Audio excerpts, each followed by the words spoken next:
Here's the problem. I'm starting to think the haters are right. Maybe electric bikes are boring. They're so quiet my neighbors never complain. No one wants to race me because they know they'll lose. I haven't had to do maintenance in months. And I can't go for a single ride without being accosted by women. Ladies, please, I'm taken. Give me some space. Scrolling on Facebook Marketplace, I found a 24-year-old KX65, and I thought this is my shot to prove the haters wrong. So I drove 2 hours to meet up with a stranger. What's up, bro? I was just watching your TikTok videos right now. Oh, hell yeah. That's perfect. I mean, I'm pretty sure you rode Pledge before, right? Yeah, I'm just kind of bad at it.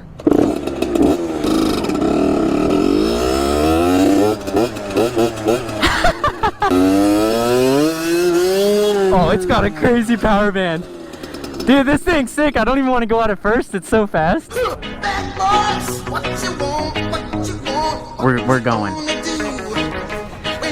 Thank you. Dude, this is like the first gas bike I've ever owned. I do all electric stuff. It's 900 for you, bro. Quick 2-hour drive home, and it's time to sacrifice the Sur-Ron. Oh, it's not a Sur-Ron, it's an E-Ride Pro. Yes, it is an E-Ride Pro. Good eye. It's a first generation Pro S. Haven't touched it in a minute. It's a shame, it still runs great. Battery, controller, motor, we're stripping it, and we're converting this to gas. Out comes the battery, and I'm unplugging everything so that I can loosen up the controller, undo the phase wires to the motor and the battery leads. The controller can come off and we can head to the motor.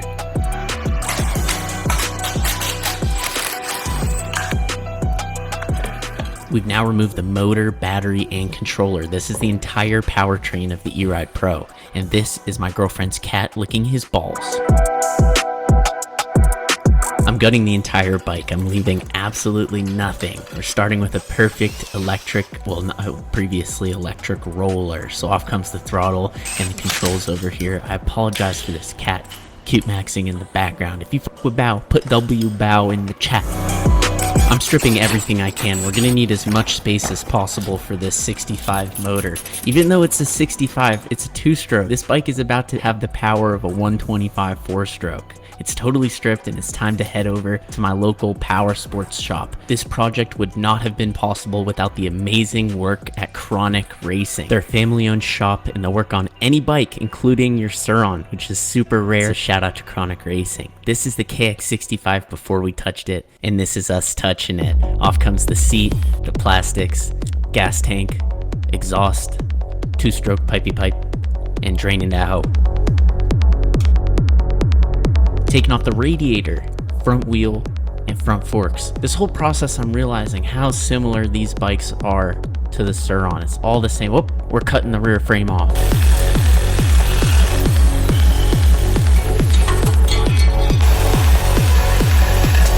And just when the E-Ride Pro thought it was safe, we kept cutting, taking off a big chunk of the E-Ride Pro frame to make way for this massive 2-stroke motor. Wow.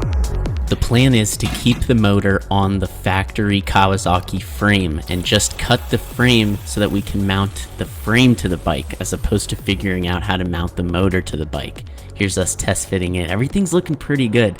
And we found the perfect tiny little gas tank. This might be a half or a quarter gallon. And through a combination of grinding, drilling, and welding, Pete at Chronic Racing was able to custom fabricate a tank holder, exhaust mount, motor mount, and retrofit the Kawasaki frame so that it can bolt directly onto the E-Ride Pro. We only need 2 more things. A primary chain conversion kit from GritShift. This is so that the gas motor is compatible with the E-Ride Pro powertrain. And shout out to GritShift for doing the math with me on what sprocket to order from Prickly. Prickly custom made this sprocket.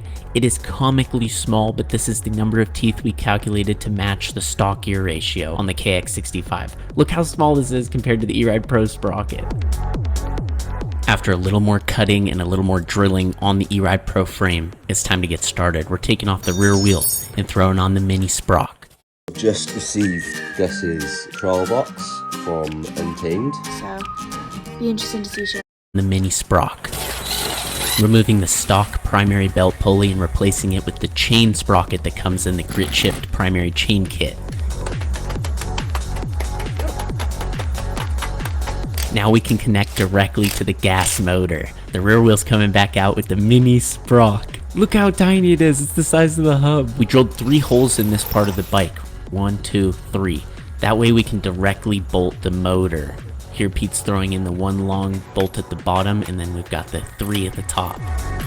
Small custom mount on the other side, and a larger custom mount underneath where we drilled 3 holes. Boom, boom, boom. This is where we mount the ignition box and the ignition coil. I have no idea what I'm talking about. The throttle was too short, so we got a custom extended throttle cable from Flanders Company and a custom extended clutch cable from Flanders Company. They make all sorts of custom cables for bikes, and they sent these out to support the project. They saw the vision, and now we have 2 levers on the left side, the rear brake and the clutch. The micro tank is going in. It mounts directly onto these custom plates, and when the lid's closed, you'd have no idea this is a gas bike. Especially not with this massive fucking radiator that custom bolts right to our extensions. That looks like a fucking AC unit. The seat's coming off because it's time for the exhaust. Starting with the 2-stroke pipey pipe, followed by the custom extended tubing from Big Gun Exhaust. This was made specifically for this project to go under the E-Ride Pro seat, where it'll meet up with the Big Gun muffler, which can only mount with this custom plate that Pete made, and with 4 bolts in his mouth, he's heading over to install it. This is what gives the gas bike its name, its crown, its aura. Without this exhaust, look how good that looks. Gas bikes are nothing, but this is looking like something. Finishing up with the primary chain, the secondary chain, and tensioning them. Yeah. It's time to charge, and when I say charge, I mean fill it up with 40-to-1 2-stroke fluid. And top it off with some coolant.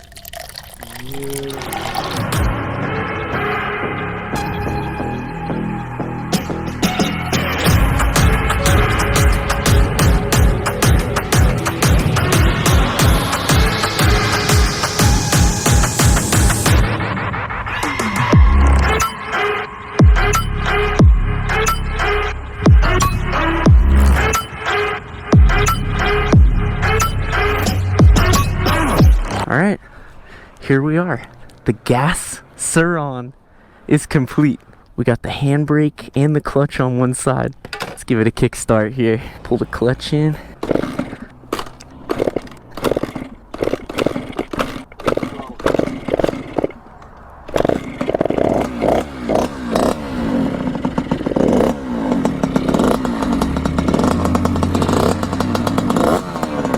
Oh, it's coming alive.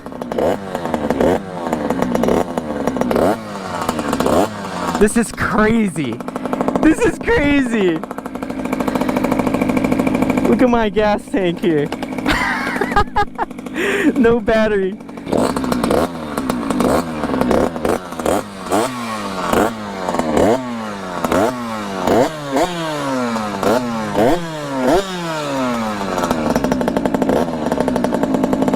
Just warming it up, soaking it in, smelling the fumes. It is so light.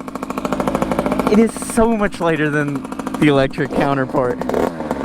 First ever ride on this bad boy. I'm going that way. Here we go.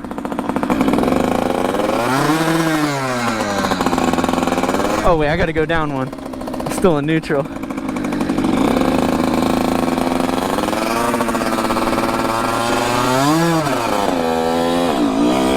Let's go! No way!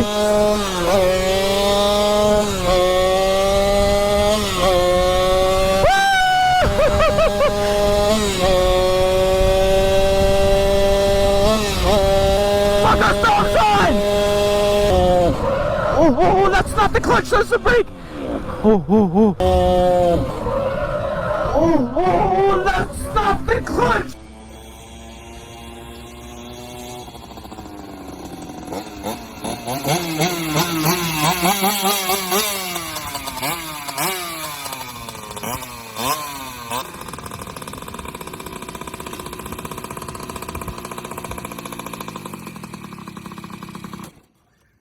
That works too. There is a kill switch by your hand.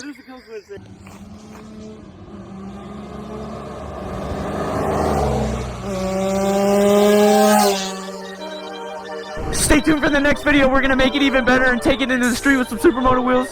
Thank you so much for watching until the end. Yes, I do. Yeah.